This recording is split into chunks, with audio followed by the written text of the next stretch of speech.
오늘 함께 큐티할 본문 누가복음 5장 12절에서 26절까지의 말씀입니다. 예수께서 한 동네에 계실 때에 온몸에 나병 들린 사람이 있어 예수를 보고 엎드려 구하여 이르되 주여 원하시면 나를 깨끗하게 하실 수 있나이다 하니 예수께서 손을 내밀어 그에게 대시며 이르시되 내가 원하노니 깨끗함을 받으라 하신대 나병이 곧 떠나니라. 예수께서 그를 경고하시되 아무에게도 이르지 말고 가서 제사장에게 내 몸을 보이고 또 내가 깨끗하게 됨으로 인하여 모세가 명한 대로 예물을 드려 그들에게 입증하라 하셨더니 예수의 소문이 더욱 퍼짐에 수많은 무리가 말씀도 듣고 자기 병도 고침을 받고자 하여 모여 오되 예수는 물러가사 한적한 곳에서 기도하시니라. 하루는 가르치실 때에 갈릴리의 각 마을과 유대와 예루살렘에서 온 바리새인과 율법 교사들이 앉았는데 병을 고치는 주의 능력이 예수와 함께하더라. 한 중풍병자를 사람들이 침상에 메고 와서 예수 앞에 들여놓고자 하였으나 무리 때문에 메고 들어갈 길을 얻지 못한지라 지붕에 올라가 기와를 벗기고 병자를 침상째 무리 가운데로 예수 앞에 달아내리니 예수께서 그들의 믿음을 보시고 이르시되 이 사람아 내 죄사함을 받았느니라 하시니 서기관과 바리새인들이 생각하여 이르되 이 신성모독하는 자가 누구냐 오직 하나님 외에 누가 능히 죄를 사하겠느냐. 예수께서 그 생각을 아시고 대답하여 이르시되 너희 마음에 무슨 생각을 하느냐 내 죄사함을 받았느니라 하는 말과 일어나 걸어가라 하는 말이 어느 것이 쉽겠느냐.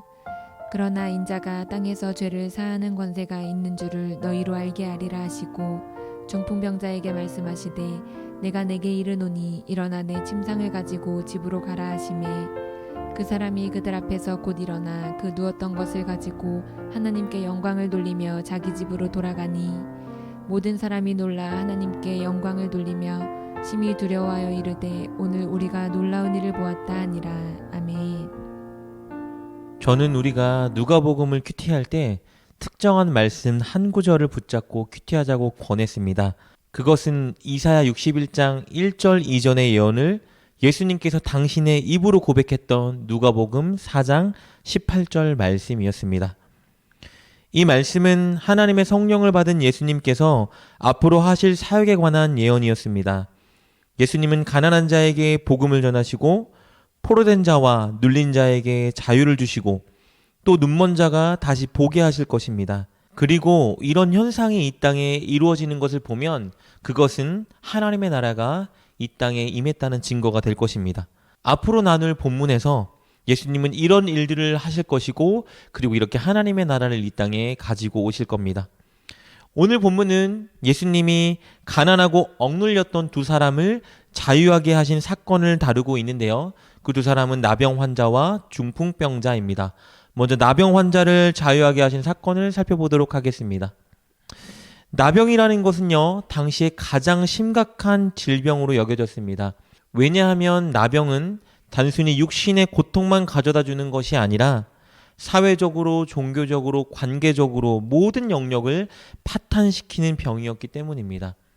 나병 환자는 당시에 부정환자로 간주되었기 때문에 누구와도 접촉할 수가 없었습니다. 그들은 머리를 풀어 헤치고 입술을 가리며 부정하다 부정하다 외쳐서 누구도 자신들과 접촉하지 않게 막아야 했습니다. 그러니 이 병에 걸리는 순간 그는 가족, 친지, 이웃, 사회로부터 완전히 격리되고 버림받는 존재가 되는 것이었습니다. 이 병에 걸린 순간 소외된 자로 낙인 찍히고 그렇게 살아가야 하는 것이었어요.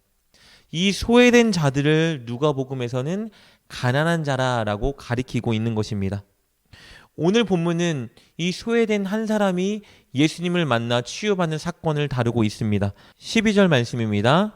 예수께서 한 동네에 계실 때에 온 몸에 나병 들린 사람이 있어 예수를 보고 엎드려 구하여 이르되 주여 원하시면 나를 깨끗하게 하실 수 있나이다 하니. 중요한 것은 이 나병 환자는 예수님을 향한 믿음을 가지고 있었다는 것이죠. 당시 나병은 하나님만 고칠 수 있는 병이라고 여겨졌는데요. 그는 예수님께서 이것을 고칠 수 있다라고 믿었습니다. 더 놀라운 것은 무엇이냐면요. 이 환자는 예수님이 이 병을 고칠 수 있는 능력을 가지고 있다는 것도 믿었지만 바로 예수님의 주권을 인정하는 태도를 가지고 있었다는 것입니다. 예수님이 나의 병을 고치길 원하셔야, 뜻을 가지고 계셔야만 내 병이 고쳐질 수 있다라고 고백했기 때문입니다. 그냥 내 뜻만 주구장창 간구하며 막무가내식으로 고쳐주세요 라고 말한 것이 아니라 예수님께서 원하신다면, 뜻하신다면 나음받을 수 있습니다 라고 고백한 것입니다. 단순히 예수님의 능력만 인정한 것이 아니라 예수님의 주권을 인정하고 믿은 것입니다. 예수님께서 고쳐주기 원하신다면, 당신의 뜻이라면 고쳐질 줄 믿습니다. 그리고 예수님은 그를 고치십니다. 13절 말씀입니다. 예수께서 손을 내밀어 그에게 대시며 이르시되 내가 원하노니 깨끗함을 받으라 하신대 나병이 곧 떠나니라. 예수님이 말씀하신 즉시 나병이 나음을 받았습니다. 그리고 예수님은 고침받은 나병 환자에게 율법 레위기 14장에 기록된 것처럼 그 율법을 지키라고 명령하십니다. 그것은 제사장에게 가서 나음받은 자신의 몸을 보이고 제사장이 깨끗함을 입었다라고 선포하면 정결 예식을 드리는 것입니다. 왜냐하면 예수님은 이 나병 환자의 육신만 회복시키는 것이 아니라 그의 어그러진 관계적, 종교적, 사회적 모든 관계를 회복시켜 주시려 했기 때문입니다. 당시에 나병 환자의 유무는 제사장이 판별해야 했습니다. 그렇기 때문에 몸이 다 나은 후에 제사장이 깨끗함을 입었다라는 고백을 해야만 그는 가정과 사회로 돌아갈 수 있었던 것입니다. 예수님은 이렇게 그의 육신의 질병뿐만 아니라 파탄되었던 모든, 어그러졌던 모든 관계를 다 회복시켜 주시고자 했던 것입니다. 이제 이 나병 환자는 자유함을 입었고 그렇게 하나님의 나라를 그가 경험하게 된 것이죠. 그리고 오늘 본문에서 보여주는 두 번째 자유함을 얻은 사람, 바로 중풍병자의 이야기를 살펴보겠습니다. 그는 사지가 마비되어 움직일 수 없었지만 그의 네 친구가 그를 침상에 얹어 예수님께 데려왔습니다. 왜냐하면 이 네 친구들에게는 예수님을 향한 믿음이 있었기 때문입니다. 예수님이라면 충분히 이 병을 고칠 수 있다라는 믿음을 가지고 있었기 때문에 침상에 친구를 얹어 가지고 오는 수고를 마다하지 않은 것이죠. 그런데 문제가 있었습니다. 우리가 너무 잘하는 것처럼 예수님이 말씀을 전하고 계셨는데 너무 많은 인파가 몰렸기 때문에 그들이 예수님께 가까이 갈 수 없었던 것이죠. 그러나 그들은 믿음이 있었기 때문에 포기하지 않고 19절에 기록된 것처럼 예수님이 계신 집 지붕을 뜯고 친구가 탄 침상을 그대로 천장에서부터 예수님 앞으로 내렸습니다.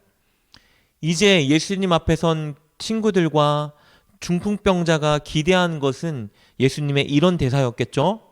네 병이 나았다. 그런데 예수님께서 예상 밖의 대사를 던지십니다. 20절입니다. 예수께서 그들의 믿음을 보시고 이르시되 이 사람아 내 죄사함을 받았느니라 하시니. 이 갑자기 무슨 말이죠? 아니 이 병을 치유받으러 왔는데 죄사함을 받았다라고 선포하시는 거예요. 이 말은 황당하기도 하지만 동시에 굉장한 파장을 일으킬 수 있는 말이었습니다. 왜냐하면 죄 용서는 하나님만의 고유의 영역인데 예수님께서 죄사함을 선포하고 있기 때문이죠.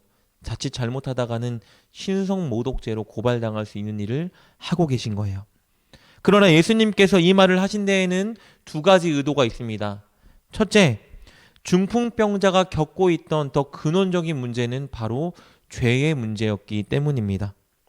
모든 병이 죄 때문에 일어나는 것은 아니지만 중풍병자의 경우에는 그 병과 죄의 문제가 관련이 있었던 것 같습니다.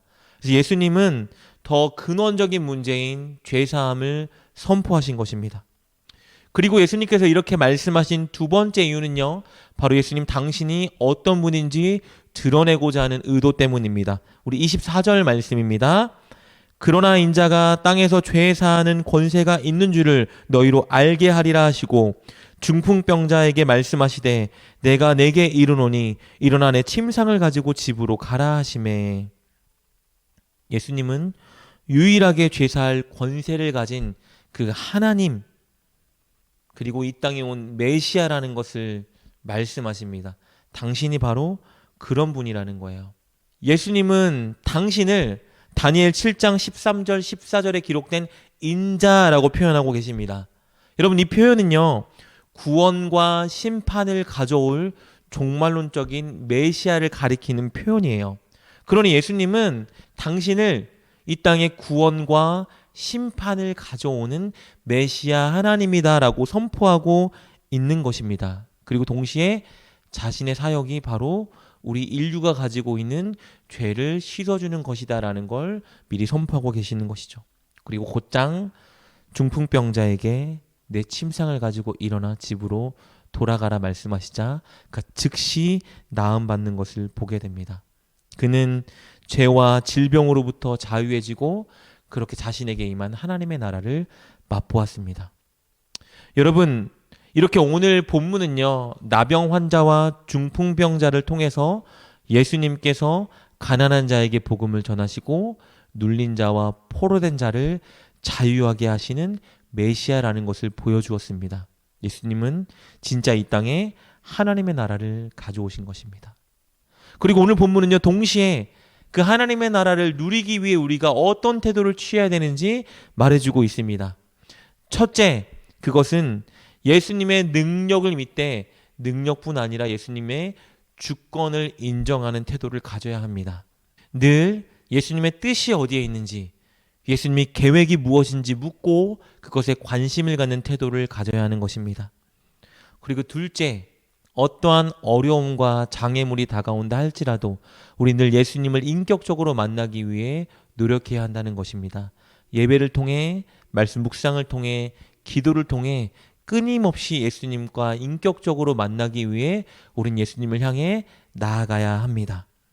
사랑하는 여러분, 여러분이 꼭 이 두 가지 태도를 가지시고 오늘 저와 여러분에게 임한 하나님의 나라를 맛보고 온전히 하나님 나라의 백성답게 살기를 축복합니다.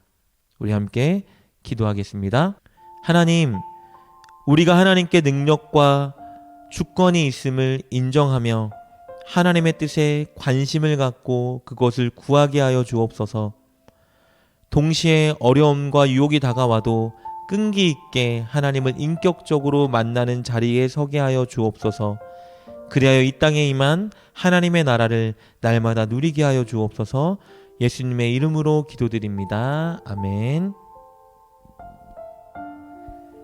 오늘 말씀을 통해 깨닫고 결단한 것은 무엇입니까? 그것을 붙들고 하나님께 기도합시다.